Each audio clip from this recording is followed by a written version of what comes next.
તો વાવમાં કાંટાની ટક્કરની વચ્ચે આ ભારતીય જનતા પાર્ટીની ભવ્ય જીત થઈ છે।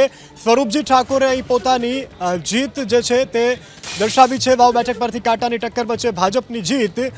તો આ વાવ બેઠકને લઈ મહત્વના સમાચાર। ભાજપ ઉમેદવાર સ્વરૂપજી ઠાકોરનો ભવ્ય વિજય થયો છે। હાલ ઉજવણી કરવામાં આવી છે। જે રીતે ટીવી સ્ક્રીન ઉપર દ્રશ્યો દેખાય છે, સ્વરૂપજી ઠાકોર કે જેઓ 2500થી વધુ મતથી જીતી ચૂક્યા છે। વાવમાં સ્વરૂપજી ઠાકોરની આ ભવ્ય જીત જેની હાલ ઉજવણી થઈ રહી છે।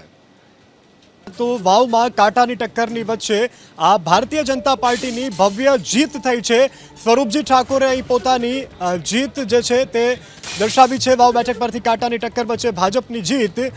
તો આ વાવ બેઠકને લઈ મહત્વના સમાચાર। ભાજપ ઉમેદવાર સ્વરૂપજી ઠાકોરનો ભવ્ય વિજય થયો છે। હાલ ઉજવણી કરવામાં આવી છે। જે રીતે ટીવી સ્ક્રીન ઉપર દ્રશ્યો દેખાય છે, સ્વરૂપજી ઠાકોર કે જેઓ 2500થી વધુ મતથી જીતી ચૂક્યા છે। વાવમાં સ્વરૂપજી ઠાકોરની આ ભવ્ય જીત જેની હાલ ઉજવણી થઈ રહી છે।